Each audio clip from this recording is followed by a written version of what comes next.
Zuhruf suresi. Zuhruf suresi Mekke'den sürelerden bolup 89 ayetden ibaretdir. Bu surenin adı 35. ayette agdalyan, zynatlar manitini anladyan Zuhruf sözünden gelip çıkýar. Bu surede gymmat baha zatlardan gurrun edilýänligi, emma Allah Taalanyň insanyň elindäki gymmat baha zatlary görä dälde, tersine onuň inanç ygtykadyna, gylyk häsiýetine we ahlak terbiyesine görä baha berýändigi habar berilýär. Şol sebäpden hem bu süre Zuhruf diýip adlandyrlypdyr. Rahman we Rahim bolan Allah'nyň ady bilen. Ha mim. Açaçan kitabın Kur'anyň adyndan kasam bolsun. Siziň pikirlenip akyl ýetirmeňiz üçin biz ony arap diline ýazylan Kur'an edip indirdik. Ol biziň ýanymyzdaky esas kitapda Lawh-u Mahfuzda saklanýan belend we hikmetli kitapdyr. Siz hetden aşyp adam kowm bolanyňyz üçin sizi zikir Kur'an arkaly duýdurman, öz erkiňizde goýmaly meýsem, biziň ötüp geçen milletlere ençe peýgamberleri berdik. Olar özlerine uradylan peýgamberleri ýansa alyp kemsidipdiler. Biz ol ýansa alyp ýörenlerden has sütemkärleri helak edipdik. Öňkü öterleriň kıssalaryna olar barada beýan edilipdi. Kasam bolsun, ol Allah şärik goşanlara asmanlary we ýeri kim ýaratdy diýip sorasaň, olary ähli zada güýji ýetýän ve ähli zady bilýän Allah yaratdy diýip aýdarlar. Ol Allah siziň üçin ýeri sallançak misaly ýaşamaga mümkinçilikli edip yaratdy ve dumly duşa gidip bilmeňiz üçin dürli ýollary emele getirdi. Ol asmandan ölçegli miktarda agal ýagdyrýar. Biz onuň bilen öli Quran ýurtlara jan berýäris. Ine şonuň ýaly siz hem kıyamet güni madarlardan dirildilersiňiz. Ol ähli jübitleri jandarlary ýokdan bar etdi. Siziň bilmeňiz üçin gämiler we haýwanlar yaratdy. Şeýdip, olaryň üstüne minip ýerleşeniňizde Perwerdigaryňyzyň nimmatlaryny ýatlap şeýlediň. Onu biziň hyzmatymyza beren Allahny pek bilip mukaddes hasap edýäris. Allah nesip etmedik bolsa biziň güýjümiz bu zatlary ýetmezdi. Taky biz Perwerdigarymyza dolanyp barmaldyr. Emma olar kapallar yaradylanlaryň käbirlerini onuň Allah'nyň bir bölegi perdendi diýdiler. Taky insan juda näşkurdyr. Ýoksa Allah öz yaradan zatlary bolan gyýlary özüne alyp oglary size berdimi? Ol şärik goşanlardan biri Rahmana Allah ýönkälýän gyýl perdendiniň dünýä iýnendigi barada habar alanna gyýdy bolsa gahardan ýüzi ütkäp gider. Olar bedenip beslenip kemale getirilýän ve söwüş tilsimini bilmeýän naçar gyýlary islemeýärler meýsem. Olar Rahmanyň Allah'nyň bendeleri bolan periştelerini hem gyýy hasap etdiler. Olar perişteleriň yaradylan pursatyna şaýatlyk etdilermi? Olaryň bu güwälikleri ýazylyp goýular hemde olar ahiretde forag edilerler. Olar Rahman Allah istesedi biz olara Allah'dan özgelere ibadet etmezdik diýdiler. Ýöne olaryň bu meselede bilýän zatlary ýokdur. Olar diňe yalan söýleýärler. Ya da mundan öň biz olara kitap berdikmi we olar şol kitaba özlerini berip ýapşyp oturýarlar meýsem? Ýok, gaýtam olar biz diňe ata-babalarymyzyň belli bir dine uýandyklaryny gördük we biz diňe olaryň ýoluna erýäris diýerler. Biz senden öň hem haýsy ýurda duýduruş berjip peýgamber iýeren bolsak, şol ýurdyň bajamlylary ata-babalarymyzyň anyk bir dine uýandyklaryny gördük. Biz hem şolaryň ýyllaryna erer diýerdiler. Peýgamber olara men size ata-babalaryň uýan dininden has dogrusyny getiren bolsam hem erjek dälmi diýenne olar taýyk biz size iýerilen zady inkar edýäris diýdiler. Biz olardan jedalaryny bermek bilen armydallyk. Haky yalan hataplayanlaryň ahwalynyň nähil bolup guturandygyny görüň. İbrahim atasyna we kowmuna ýüzlenip, men siziň ibadet edýän zatlaryňyzdan juda daşdyryn.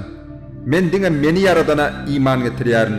Taky ol meni dogry ýola salýar diýipdi. İbrahim özünden soň geljek nesilleri goýup giden dinine insanlar eýerer ýaly bu sözüni müdimlik miras hökmüne galdyryp gitdi. Taky biz olary we ata-babalaryny özlerine hakykat hemde peýgamber gelýänçe sakladyk. Emma olara hakykat gelende bu jadydan ibaretdir. Biz onu kabul etmeriz diýipdiler. ol Allah şärik goşanlar, bu Kur'an iki şäherin, Mekke'nin we Medine'nin adamlarının avraylılarından birine iwerilen bolsady, biz onu kabul ederdik diýdiler. Perwerdigarın rahmetini eýsem olar paýlaýarlarmy? Ýaşaýjylaryny üpçün edýän adyklaryny olara biziň özümiz paýlap berdik.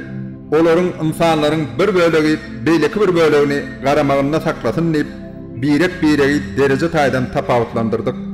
Perwerdigarın rahmeti olaryň ýygynan baýlyklaryndan has haýyrlydyr. Egerde iman getirmedik insanlar inkar etmekde bileleşip bitewi ümmet bolmak howpuny döretmedik bolsalardy, onna Rahmani Allah'ını inkar edenlerin öýleriniň üçeklerini we oňa çykylýan merdiwanlary kümüşden hem edip bererdik. Öýleriniň gapylaryny we ýapylan dinç alýan tekilerini hem kümüşden ederdik. Biz olary zinatlara gark ederdik. Bularyň hemmesi diňe dünýädäki ýaşaýyşyň feriştelerdir. Ahiret bolsa Perwerdigaryň ýanynda Allah'ın azabından äge bolup onuň rahmetine sığınýanlaryňkydyr. Kim Rahmani Allah'ını ýatlamakdan, Kur'an'dan gafil getse, ýanyndan aýrylmany edýän şeytany oňa musallat eder. Taky şeytanlar olary dogry ýoldan azdyrsalar da, olar özlerini dogry ýoldakylar hatap ederler.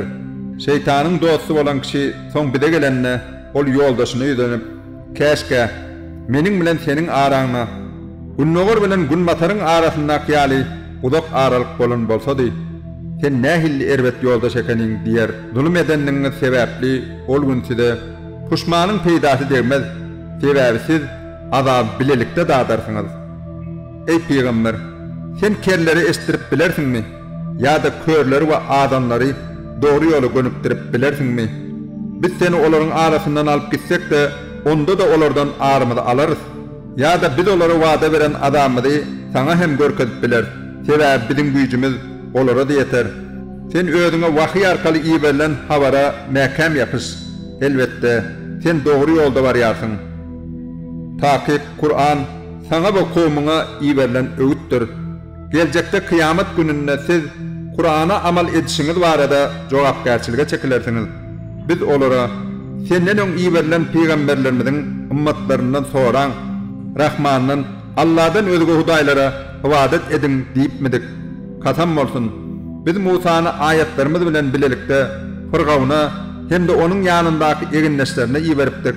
Musa olara men älimleriň perwerdigary bolan Allah'ın ilçitidir diýipdi. Olara ayetlerimiz eltilen wagty olar ayetleri ýanha alyp gülüpdiler. Olara görkeden her bir ayetimiz, mucizamız beýlekisinden has beýikdi. Dogry ýola girmekleri üçin olary azaba duçar etdik. Üstesine de olar Musa ýüzlenip, ey jadugoý, saňa beren wadasyna görä biziň üçin perwerdigaryňdan dilek et. Çünki biz mundan beýlek dogry ýola gireriz diýdiler. Emma biz olardan azab aýran wagtymyz olar sözlerinden dändiler. Firgawun kowmuna ýüzlenip, ey kowmum, Müsürün mülki emlägi we töwerenden akyp duran akar suwlar meninki dälmeýsem, henidem görmeýärsiňizmi? Ýa-da men hor we sözüni düşündirip bilmeýän şu peltek Musa'dan hem has haýyrsyz görnýänmi? Oňa altyndan biledikler berilip, ýanynda bolsa kömekçi perişteler ýoldaş bolup gelmeli dälmidi diýdi. Şeýdip Firgawun kowmuna aldady. Olar bolsa oňa boyun sundular. Hakykatda olar ýoldan adan kowmdur.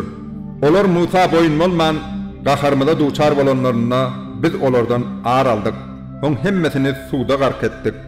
Olary soňky geljek inkar etjeklere geçmiş bir awrat we nuska edip goýdyk. Meryem oğlu İsa misal getirilenine senin kowmyň destine gıýgyrşmaga başlady. Olar biziň hudaýlarymyz has haýyrlymy ýa-da ol diýdiler. Muny saňa diňe jedelleşmek üçin aýtdylar. Takyp olar juda dawaçyl kowmdur. Ol diňe özüne nygmat berilen we Israil oğulları üçin görelde edilip uğradylan bendedir. Eger biz istesedik siziň araňyzdan ornuňyzy yer ýüzünde doldurup biljek perişteleri yaradardyk. Elbette ol İsa'nın täzeden gelmegi kıyamatyň alamatlarynyň biridir. Siz ol barada hiç illi şüphe etmeň we maňa erin. Sebäbi bu iň dogry ýoldur. Hergiz şeytan sizi dogry ýoldan azdyrmasyn. Takip ol sizin üçin gönüden gönü düşmandır. İsa aydın deliller bilen gelenne men size hikmeti getirdim. Ve düşünşmeli ediyen zatlarının bir bölümünü size beyan etmek için geldim. Beyle olsa Allah'dan korkun ve bana boyun eğin. Ta ki Allah menin hem sizin hem perverdigarınızdır. Ona vaat edin, yine bu in doğru yoldur deyip aydıptı. Emma onların arasından dören toparlar, kapma karşılığa sede var oldular. Gazaplı azap gününde zalimlerin halı harap olur. Vay onların hallarına. Olar duydansız yağdayda kalır. Kıyamet gününün başlarına gelmeginden başka neyme karışyarlar. Ol gün takva kişilerden başka günah işlerde birek dost olanlar düşman olurlar. Ey bizim ayetlerime de iman getirip Müslüman olan bendelerim. Bugün sizin için hiç illi korku yoktur. Siz gamgın hem bolmarsınız. Siz ve cübitleriniz hoşal olup cennete girin. Olara altından tabaklar ve bulgurlar bilen hödür keremediler. Ol yerde gövünlerinin küyteyen, gözlerinin lezzet alacak ehli zatları vardır. Siz ol yerde ebedi kalarsınız. Olara yine bu eden amallarınızın yerine miras edilip verilen cennet. Ol yerde sizin için köp meyveler vardır. Olardan in deyilip aydılar. Ta ki günahkarlar doğdak azabına ebedi kalarlar. Onların azapları yengilleştirilmez ve onların duçar olan azapları derarli, halas olmaktan umutları yoktur. Biz onlara zulmetmedik, emma onların özleri zalim adamlardı. Onlar ey doğdakın sakçısı, melik, perverdigarın biz barada hüküm versin, canımı da alsın deyip güllenerler.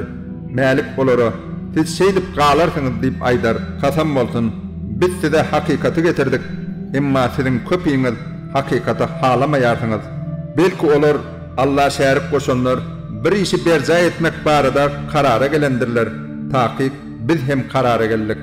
Ya da olur bizim özlerinin sırlarını ve gizlilikte ediyen gurrunlarını eşitmeyendir deyip güman ediyendirler. Ayt, eğer Rahman'ın Allah'ın perdendi bolsa di, elbette men ona kulluk ediyenlerin ilkincisi olurdum. Asmanların ve yerin perverdigari, arşın eğisi olan Allah, onların yonkiyen kemçiliklerinden pektir. Sen onları öz erkine koy. Özlerine söz verilecek gününe yetken çaylar yalana çömüp oynap yürüversinler. Asmannaki Huday hem, yerdeki Huday hem Allah'ın özüdür. Ol hikmet eyesidir. Ehli dadı bilyendir. Asmanlara, yere ve ikisinin aralığında bar olan himme dadı iyiçilik ediyen Allah nehilli beyittir. Kıyametin haçan kopacağını bilmek hem ona mahsustur. Siz ona dolanıp bararsınız. Allah'dan özgü dilek edip çağırıyanlarınız size şefaat edip bilmez.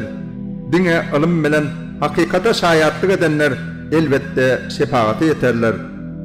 Kasam olsun, eğer de onlardan özlerini kimin yaradanlığını sorasan elbette Allah deyip aydarlar.